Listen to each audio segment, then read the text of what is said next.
Good morning students, DMA guess paper में आप सबको बहुत बहुत स्वागत है। और आज रियल एनालिसिस से रिलेटेड एक और इम्पॉर्टेंट क्वेश्चन डिस्कस करेंगे, वीडियो सॉल्यूशंस के बारे में बात करेंगे। क्वेश्चन क्या है स्टूडेंट्स कि देखिए क्वेश्चन क्या है कि एवरी मोनोटोनिक डिक्रीजिंग सीक्वेंस को एमडी से शॉर्ट में हम लिख लेते हैं कि every monotonic decreasing sequence which is bounded below converges to its GLB मतलब ग्रेटेस्ट लोअर बाउंड मतलब इनफीमम। अब ये क्या मतलब है कि कोई सीक्वेंस जो मोनोटोनिक डिक्रीजिंग हो और बाउंडेड बिलो हो, डिक्रीजिंग हो बाउंडेड बिलो हो, तो वो किसको कन्वर्ज करता है? तो वो कन्वर्ज करता है अपने जीएलबी को, ग्रेटेस्ट लोअर बाउंड को। तो यहाँ पे दो तीन वर्ड है, एक तो क्या मोनोटोनिक डिक्रीजिंग सीक्वेंस आपको आना चाहिए, क्लास में डिटेल में डिस्कस किया गया है। एक बात है यहाँ पे कि बाउंडेड बिलो, ये भी पता होना चाहिए। कन्वर्जेंट सीक्वेंस क्या होता है और ये जीएलबी क्या होता है, इसको भी थोड़ा सा चर्चा कर लेते हैं हम लोग। आइए तो थोड़ा सा हम सबसे पहले आपको बता दें, जैसे मान लो चला जाए स्टूडेंट को एक सेट है, ठीक है ना। एस कोई एक सेट है जिसके अंदर मेंबर्स है 1 है, 2 है, 3 है, 4 है, मान लीजिए ये 4 गो एलिमेंट्स है। अगर हम आपसे पूछे कि ये सेट क्या बाउंडेड बिलो है, तो आपका जवाब होना चाहिए हाँ सर बाउंडेड बिलो है, बाउंडेड एबव भी है।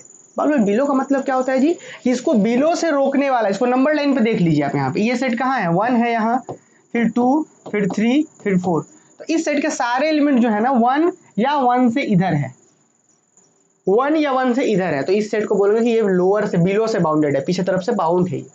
इधर नहीं हो सकता, इधर ही होगा सब। और यही चीज नहीं, सिर्फ यहाँ 4 से भी बाउंडेड, इधर भी देखिए जो भी टर्म्स है वो इधर ही है। तो इस तरीके के सेट्स को हम बोलते हैं बाउंडेड सेट। अब सेम कॉन्सेप्ट ये भी सीक्वेंस में भी यही रह जाता है, सीक्वेंस में कि सारे टर्म्स A1 A2 पहला टर्म, दूसरा टर्म, तीसरा टर्म, जो सारे टर्म्स है अगर किसी नंबर से बड़े हैं सारे के सारे तो बोलेंगे बाउंडेड बिलो, और किसी नंबर से सबके सब छोटे हैं तो बोलेंगे एबव से बाउंडेड है ये। क्लियर? और जो दोनों तरफ से बाउंड होगा उसको बोलते हैं बाउंडेड सीक्वेंस। अरे बात समझ में? अच्छा ये तो बात रही इस तरीके से। अब एक होता है स्टूडेंट, अगर कोई सीक्वेंस बाउंडेड है, मान लीजिए अगर कोई सीक्वेंस बाउंडेड बिलो है ना, तो उसके कुछ चीजें निकलती है। क्या निकलती है जी? अगर ये सीक्वेंस बाउंडेड बिलो तो इसका लोअर बाउंड निकलेगा। लोअर बाउंड मतलब जी, लोअर बाउंड का मतलब होता है इसको पीछे से रोक कौन कौन रहा है, तो इसको रोकने का काम कर रहा है 1। The 1 is lower bound. नहीं है देखिए तो 1 से सब बड़ा है तो 1 भी लोअर बाउंड है। अच्छा 0 भी लोअर बाउंड है, 0 से भी सब बड़ा है तो 0 इज ऑल्सो लोअर बाउंड। -1 से भी सब बड़ा है, फिर 0.5 से भी सब बड़ा है। बहुत सारे ऐसे नंबर्स होंगे जो लोअर बाउंड है इसके, है ना। अब इन सभी लोअर बाउंड्स में से एक होता है जो सबसे बड़ा हो, सबसे नजदीक हो इसके, उसे बोलते हैं ग्रेटेस्ट लोअर बाउंड, जिसे बोलते हैं जीएलबी, है ना, जीएलबी। तो जीएलबी इसका कौन होगा, सबसे ग्रेटेस्ट कौन होगा, 1। तो 1 हो गया इसका जीएलबी, सेट का जीएलबी कौन हो गया, 1 हो गया। बात समझे? ये हो गया इसका जीएलबी।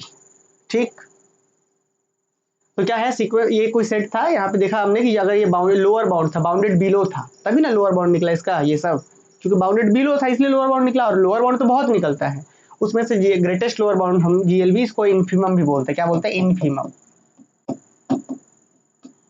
तो मुझे लग रहा है कि थोड़ा सा आइडिया लग गया होगा कि इनफीमम या जीएलबी क्या होता है। अब थोड़ा सा आ जाइए सीक्वेंस के ऊपर, मोनोटोनिक इंक्रीजिंग सीक्वेंस और मोनोटोनिक डिक्रीजिंग सीक्वेंस भी समझ लेते हैं।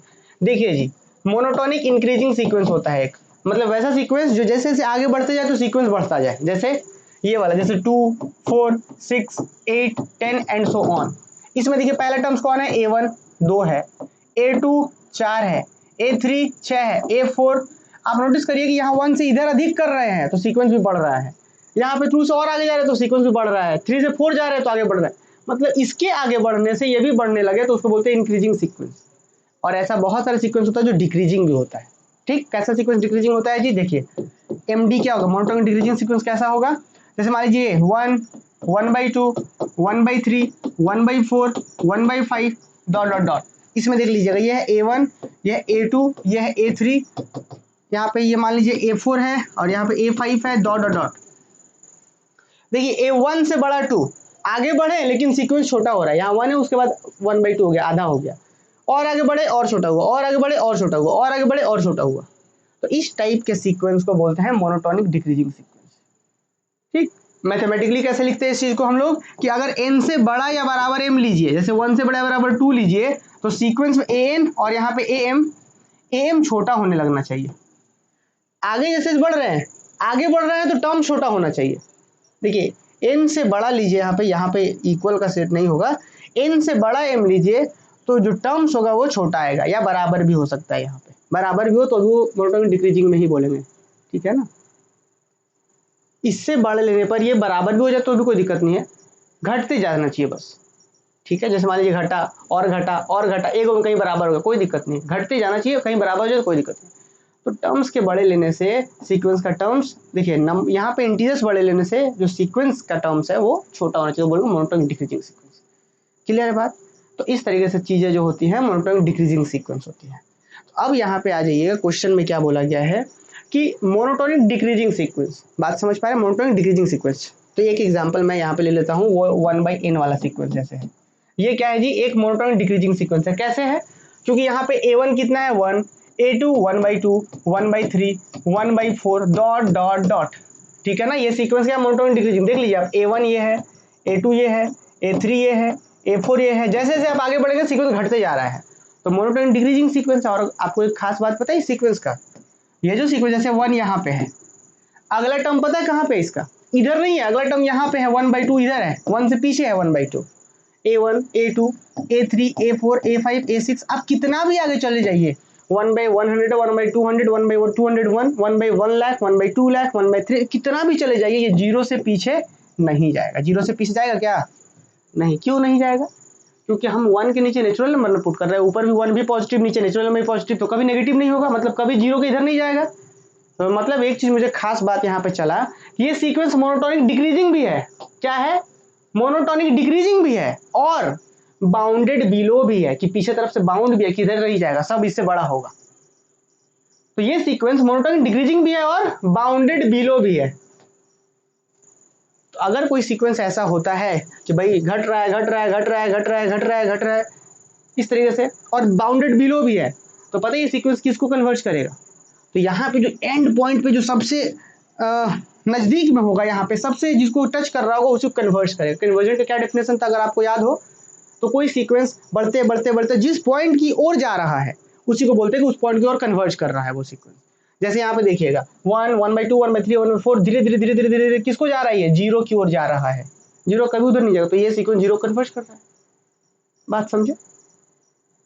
ठीक। और अगर इस सीक्वेंस का हम लोअर बाउंड की बात करें तो -1 एक लोअर बाउंड है, 0 भी एक लोअर बाउंड है, -2 भी। 2 ये सब लोअर बाउंड क्यों? क्योंकि सारे टर्म्स इससे बड़े होंगे, तो ये सब कहलाता है लोअर बाउंड। -3 ये भी लोअर बाउंड है, -3 से भी सब बड़ा है। लेकिन अगर ग्रेटेस्ट लोअर बाउंड की बात करेंगे तो कौन होगा? वो है 0। सबसे बड़ा लोअर बाउंड यही है, GLB। तो मुझे लग रहा है कि इस एग्जाम्पल में आपको सारी चीजें क्लियर हो गई होंगी कि देखिए जैसे यहाँ पे ये सीक्वेंस मोनोटोनिक डिक्रीजिंग है, बाउंडेड बिलो है।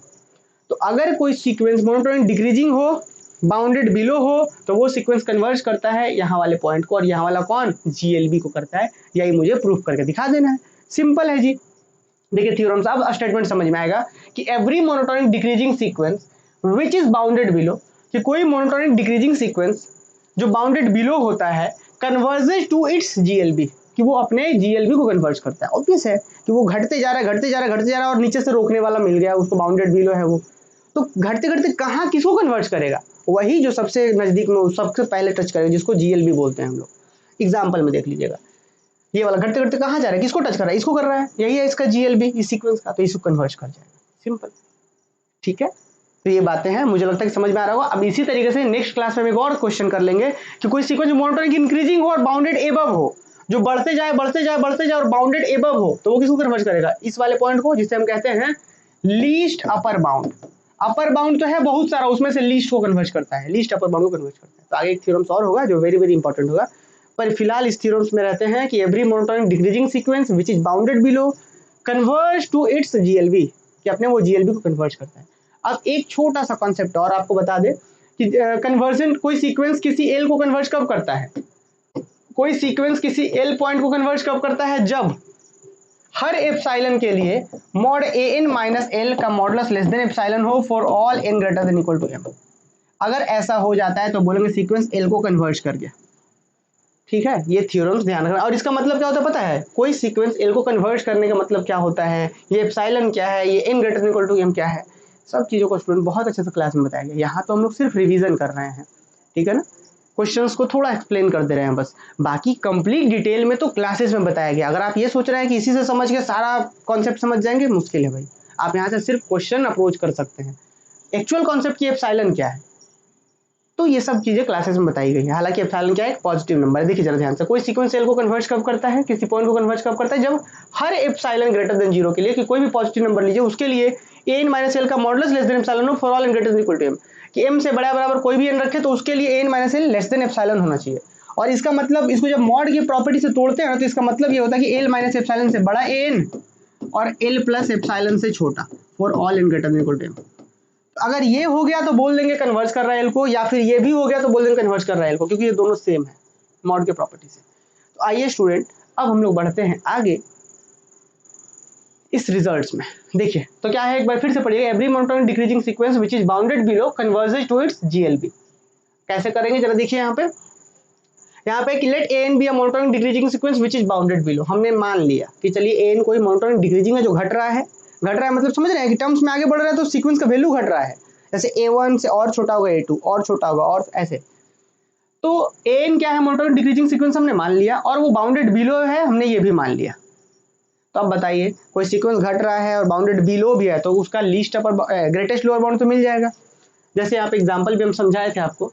जैसे यहाँ पे देखिए, कोई सीक्वेंस ऐसे यहाँ पे बाउंड डिक्रीजिंग सीक्वेंस था और बाउंडेड बिलो था, तो उसका जीएलबी तो मिल जाएगा, ग्रेटेस्ट लोअर बाउंड तो मिलेगा ही मिलेगा। उसको हमने नाम दे दिया एम। क्या नाम दे दिया हमने, ग्रेटेस्ट लोअर बाउंड को नाम दे दिया एम। उस ग्रेटेस्ट लोअर बाउंड का हमने क्या नाम दे दिया, एम नाम दे दिया। ठीक है जी, तो वही हमने नाम दे दिया कि let M be the greatest lower bound of sequence N. Sequence चूंकि मोनोटोनिक डिक्रीजिंग था, बाउंडेड बिलो था, तो कुछ तो ग्रेटेस्ट लोअर बाउंड आएगा, जो लोअर बाउंड में सबसे बड़ा होगा, तो उसका नाम हमने एम दे दिया जी, ग्रेटेस्ट लोअर बाउंड। और अब यहाँ स्टूडेंट, जैसे एम ग्रेटेस्ट लोअर बाउंड होगा तो देन वी हैव, हमारे पास ये दो बातें होंगी। अब यही दो बातें अगर आप समझ गए तो बहुत सारे कॉन्सेप्ट, बहुत सारे क्वेश्चन आप समझ पाएंगे। देखिए, सीक्वेंस मोनोटोनिक डिक्रीजिंग था, ठीक है, बाउंडेड बिलो था, ये भी हमने ठीक माना। अब बोला गया कि let M be the GLB of sequence N. M क्या है, सीक्वेंस का ग्रेटेस्ट लोअर बाउंड है, यहाँ तक ठीक है। अब अगर जैसे ही एम ग्रेटेस्ट लोअर बाउंड है तो ग्रेटेस्ट लोअर बाउंड को प्रॉपर्टी को मानता है। ग्रेटेस्ट लोअर बाउंड क्या प्रॉपर्टी को मानता है, जैसे यहाँ पे देखिएगा, ये था अपना A1, घट रहा है घट रहा है घट रहा है घट रहा है, सबसे यहाँ पे नजदीक था। तो इसका अगर आप ग्रेटेस्ट लोअर बाउंड को ध्यान दीजिए, जीएलबी को ध्यान दीजिए, तो वो 0 है, ग्रेटेस्ट लोअर बाउंड 0 है। आपको पता है कि ग्रेटेस्ट लोअर बाउंड के पास एक प्रॉपर्टी होता है, वो प्रॉपर्टी क्या होता है जी, वो प्रॉपर्टी होता है कि इससे सारे टर्म्स बड़े या बराबर होंगे। मतलब अगर m आपका ग्रेटेस्ट लोअर बाउंड है तो यहाँ पे जो भी n ले लीजिए, A1 A2 A3 जो भी लीजिए, इससे बड़ा या बराबर होगा, क्योंकि ये तो लोअर बाउंड में सबसे बड़ा वाला था, क्योंकि ये लोअर बाउंड था ना, ग्रेटेस्ट लोअर बाउंड है तो लोअर बाउंड ही। लोअर बाउंड का ही डेफिनेशन ये था कि सारे टर्म्स उससे बड़ा या बराबर होने चाहिए। जैसे एग्जांपल में डेफिनेशन में मैंने आपको यहाँ पे एग्जांपल एक बताया भी था, यहाँ पे ऐसे ही समझ सकते हैं कि 0 इसका ग्रेटेस्ट लोअर बाउंड है, तो 0 से सबका सब बड़ा है। क्या कोई 0 से इधर भी है क्या सीक्वेंस का टर्म, नहीं है, 0 से सब का सब बड़ा है। तो वही होता है कि अगर m ग्रेटेस्ट लोअर बाउंड है, ग्रेटेस्ट लोअर बाउंड मतलब लोअर बाउंड, और उसमें भी ग्रेटेस्ट, तो ये पहला प्रॉपर्टी ये होगा कि m से सारे टर्म्स बड़े बराबर होंगे फॉर ऑल n, है ना। पहला प्रॉपर्टी तो ये होगा कि आप A1 लीजिए, A2 लीजिए, A3 लीजिए, कुछ भी लीजिए, कुछ भी लीजिए भाई, क्या होगा, m से बड़ा बराबर होगा, फर्स्ट प्रॉपर्टी। और दूसरा प्रॉपर्टी क्या होगा स्टूडेंट, m क्या था जी, ग्रेटेस्ट लोअर बाउंड था, मतलब सबसे बड़ा वाला लोअर बाउंड यही था, इससे बड़ा कोई लोअर बाउंड ही नहीं है। मतलब जैसे ही अगर m में एप्सिलॉन जोड़ देंगे तब ये लोअर बाउंड नहीं रहेगा। क्यों, क्योंकि m तो ग्रेटेस्ट लोअर बाउंड था, सबसे बड़ा वाला लोअर बाउंड m ही था, तो अब m में अगर जोड़ देंगे तो चाहे लोअर बाउंड रहेगा, नहीं रहेगा। अब तो ये लोअर बाउंड नहीं ना रहेगा, कुछ एकागो टर्म्स हो सकता है कि इससे भी छोटा हो जाए। जैसे जरा ध्यान से समझिए, जैसे 0 यहाँ पे ग्रेटेस्ट लोअर बाउंड था, तो 0 में कुछ जोड़ देंगे तो यहाँ आ जाएगा, वो 0 प्लस एप्सिलॉन यहाँ आ जाएगा, एप्सिलॉन तो पॉजिटिव नंबर, तो यहाँ 0 प्लस एप्सिलॉन, तो भाई इधर कुछ तो टर्म छूट जाएगा, क्योंकि अब ये लोअर बाउंड नहीं रहेगा। लोअर बाउंड रहता तो सब टर्म इससे बड़ा होता, लेकिन अब लोअर बाउंड रहेगा नहीं, क्योंकि सबसे बड़ा लोअर बाउंड m था, तो m में कुछ जोड़ देंगे तो लोअर बाउंड थोड़े रहेगा। तो हम बोल सकते हैं कि हाँ, अब हम बोल सकते हैं कि एक स्टेज के बाद वाले सारे टर्म्स, कि एक स्टेज के बाद वाले सारे टर्म्स इससे छोटे होंगे, मतलब इससे भी छोटा हो जाएगा। अब कौन, ए एम फॉर ऑल, या ए एन बोल सकते हैं, a n for all N greater than equal to m. अब ये कैसे बोल दिया गया, जरा ध्यान से सुनिएगा, क्लास में डिटेल में तो बताया ही गया है, एक बार यहाँ भी समझ लीजिए। एम क्या था जी, greatest lower bound, GLB greatest lower bound. तो भाई ग्रेटेस्ट लोअर बाउंड तो ठीक है, लोअर बाउंड तो है ना, लोअर बाउंड का काम होता है कि सारे टर्म्स उससे बड़े होने चाहिए, तो हाँ पहला प्रॉपर्टी, लोअर बाउंड है तो सारा टर्म्स m से बड़ा होगा, पहला प्रॉपर्टी। दूसरा बात कि अगर चूंकि ग्रेटेस्ट लोअर बाउंड है, सबसे बड़ा वाला लोअर बाउंड यही है, तो इसमें कुछ जोड़ देंगे आप तो लोअर बाउंड नहीं रहेगा, जैसे जीरो यहाँ था तो जीरो में कुछ जोड़ेंगे तो यहाँ पहुंच गया, तो अब तो ये लोअर बाउंड नहीं रहेगा, तो क्या होगा, इससे बड़ा कुछ ना कुछ और होगा। इधर लोअर बाउंड है तो सब उससे बड़ा होता है, लेकिन जब लोअर बाउंड नहीं है तो इससे बड़ा कुछ ना कुछ होगा। तो एक स्टेज के बाद हमने मान लिया कि चलिए यहाँ पे एम था, कि एम के बाद सारे ए एन इस जीरो प्लस एप्सिलॉन से बड़े हैं, मतलब एम एक स्टेज के बाद के जितने भी ए एन है, जितने भी यहाँ पे एन है, उससे बड़ा होगा यही वाला। तो यही दो बातें यहाँ लिखी गई हैं। क्या लिखा गया जरा ध्यान दीजिएगा। बोला गया कि let M be the greatest lower bound of sequence N. अच्छा, देन वी हैव, हमारे पास क्या है कि जो एम, चूंकि यहाँ एम पहले से यूज कर चुके हैं स्टूडेंट, ध्यान दीजिए भाई, मुझसे मिस्टेक हो गया एक चीज, एम पहले से यूज कर दिया तो यहाँ एम ना हो गई एम वन यूज करेंगे। एम वन तो एक इंटीजर है ना, कि एक स्टेज के बाद, कि एक स्टेज के बाद वाले सारे सीक्वेंस जीरो इससे बड़े होंगे, है ना। तो वही बातें हैं जी। तो मैंने क्या कहा कि एम चूंकि जीएलबी है, ग्रेटेस्ट लोअर बाउंड है सीक्वेंस का, तो पहला बात क्या होगा कि एम से बड़ा बराबर सारे टर्म्स होगा, मतलब एम से बड़ा बराबर a n for all n belongs to set of natural number, मतलब एन वन ए एन, समझ रहे हैं, a one a two a three सब। तो इसको ऐसे भी लिख सकते हैं कि ए एन बड़ा होगा एम से, या फिर ऐसे भी लिख सकते हैं कि एम से सारा ए एन बड़ा है बराबर होगा for all. This is relation number one. Number two क्या कि for given epsilon greater than zero there exist M one belongs to set of natural number, कि आप कुछ भी ले लीजिए एप्सिलॉन, जैसे मैंने आपको यहाँ पे समझा कि जैसे आप एप्सिलॉन जैसे यहाँ पे लेते हैं, यहाँ पे तो कुछ कहानी इस तरीके से था, जैसे आप यहाँ पे जीरो पे, ये जीरो अपना ग्रेटेस्ट लोअर बाउंड था, इससे बड़ा जैसे जीरो प्लस एप्सिलॉन करेंगे, मान लीजिए यहाँ तक आ गया, तो एक स्टेज जरूर M1 मिलेगा कि M1 के बाद के कुछ भी लीजिएगा तो इस जीरो प्लस एप्सिलॉन से बड़ा होगा। उसी तरीके से एक स्टेज यहाँ M1 जरूर मिलेगा इस तरीके से कि M1 से बड़ा बराबर कुछ भी लेंगे तो वो वाला AN जो होगा ना M प्लस एप्सिलॉन से बड़ा होगा, वो वाला जो AN होगा M प्लस एप्सिलॉन, मतलब M प्लस एप्सिलॉन ही इससे बड़ा हो जाएगा, देख लीजिएगा M प्लस एप्सिलॉन ही इस AN से बड़ा हो जाएगा, समझ रहे हैं, इससे बड़ा कौन हो जाएगा, मतलब यही ए जीरो प्लस एप्सिलॉन इन सब से बड़ा हो जाएगा, ये वाला बड़ा हो जाएगा। अरे बस समझ में, तो चलिए मुझे लग रहा है समझ में आ रहा होगा। तो हम बोल सकते हैं for given epsilon greater than zero there exist M1 belongs to set of natural number, इस तरीके से मिलेगा कि M1 से बड़ा बराबर कुछ भी लीजिएगा AN, तो अब ये छोटा नहीं होगा, अब ये बड़ा होगा, क्योंकि अगर छोटा होता तो ग्रेटेस्ट लोअर बाउंड हो जाता, तो इसलिए M प्लस एप्सिलॉन N से बड़ा होगा फॉर ऑल M1 से बड़ा लेने पर। अगर यहाँ N की जगह पर M1 से बड़ा वैल्यू लेंगे तो M प्लस एप्सिलॉन बड़ा हो, दिस इज रिलेशन नंबर 2।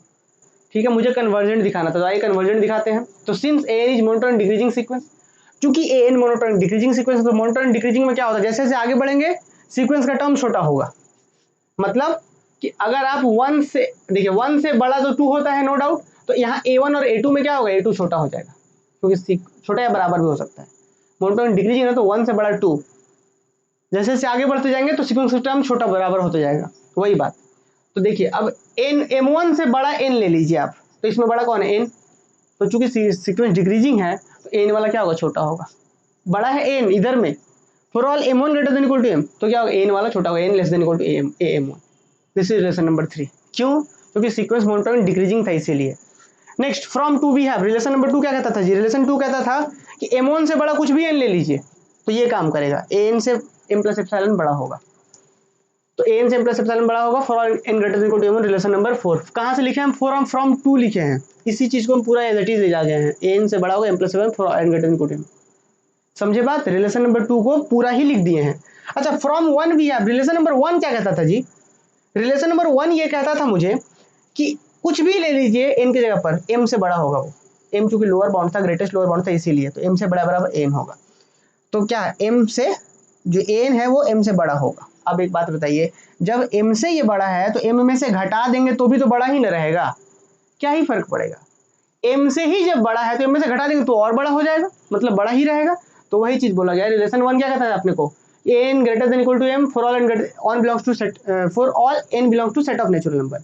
अब बताइए जब m से ये बड़ा है तो m में से घटा देंगे m माइनस एप्सिलॉन, तो n m माइनस एप्सिलॉन से भी बड़ा होगा, for all n belongs to set of natural number for all, तो जब सभी के लिए बड़ा है तो एक स्टेज के बाद भी बड़ा होगा, नहीं समझे, जैसे देखिए कोई चीज अगर पूरे के लिए काम कर रहा है तो एक स्टेज के बाद भी काम करेगा, तो वही बात है कि n greater than m minus epsilon for all n belongs to set of natural number, जब ये सबके लिए काम कर रहा है तो बोल सकते हैं n ग्रेटर देन होगा m minus epsilon for all n belongs greater than equal to m1, सबके लिए जो तो m1 से बड़े पर भी काम करेगा। अब इसको और इसको मिला लीजिए, तो हम इसी चीज को स्टूडेंट क्या थोड़ा रीअरेंज करके लिख सकते हैं, इसी को हम रीअरेंज करके क्या लिख सकते हैं कि m माइनस एप्सिलॉन से बड़ा होगा n, m माइनस एप्सिलॉन से बड़ा होगा n for n greater than equal to m1, relation number 5। अब आ जाइएगा फ्रॉम 4 एंड 5 क्या लिख सकते हैं, फ्रॉम 4 एंड 5, तो 5 क्या कहता था m माइनस एप्सिलॉन से बड़ा an, देखिए m माइनस एप्सिलॉन से बड़ा n रिलेशन नंबर 5 कहता है, तो वही लिख रहा है m माइनस एप्सिलॉन से बड़ा an। और 4 क्या कहता था, 4 कहता था an से बड़ा m प्लस एप्सिलॉन, तो 4 कहता था an से बड़ा m प्लस एप्सिलॉन। तो इस तीनों को मिला दिया, दो रिलेशन को मिलाया है 4 और 5 को। 5 बोलता था m माइनस एप्सिलॉन से बड़ा n, इसको लिखा हमने 5 को यहाँ तक। 4 बोलता था an से बड़ा m प्लस एप्सिलॉन, लिख दिया। और ये दोनों किसके लिए था, for all n greater than equal to m1 के लिए। अब जरा इसी को मॉडुलस के प्रॉपर्टी से याद करिए, क्या लिख सकते हैं कि mod n minus m L, याद है यार ये वाला, ये बातें हम जैसे यहाँ पे मैंने बताई थी, यहाँ पे कहाँ गया, चलिए हटा दिया गया है। अभी मैंने बताया था कि इसी चीज को हम ऐसा लिख सकते हैं, वहाँ पे एल यूज करा था मैंने, तो हम क्या लिख सकते हैं कि मॉड ए, ये एल माइनस एप्सिलॉन से बड़ा एन ऐसा था, इसको लिख सकते हैं mod a minus m less than epsilon for all n greater equal to m1। तो हम क्या कह सकते हैं, इसका मतलब n is converges to m, इसको एन जो है वो m को कन्वर्ज कर रहा है, मतलब सीक्वेंस m को कन्वर्ज कर रहा है। और m क्या था, इट्स ग्रेटेस्ट लोअर बाउंड। आ रहा है समझ में।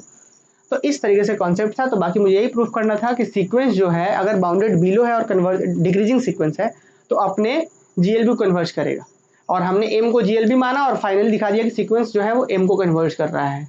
तो फाइनली हेंस द थ्योरम, है ना। तो मुझे लगता है कि इस क्वेश्चन को बहुत अच्छे से आपने रिवीजन करा होगा। बाकी हम लोग क्लास नहीं कर रहे हैं, ध्यान रखना है आपको। क्लासेस में बहुत डिटेल में बताया गया, एक एक ये छोटा छोटा थ्योरम से एक एक घंटे में बताया गया है ना, और भी बहुत डिटेल में। क्लियर। तो मुझे लगता है कि एक आइडिया लगा होगा। बाकी मिलते हैं अगले सेमेस्टर के क्लासेस में भी और अगले क्लास में एक अगले क्वेश्चन के साथ।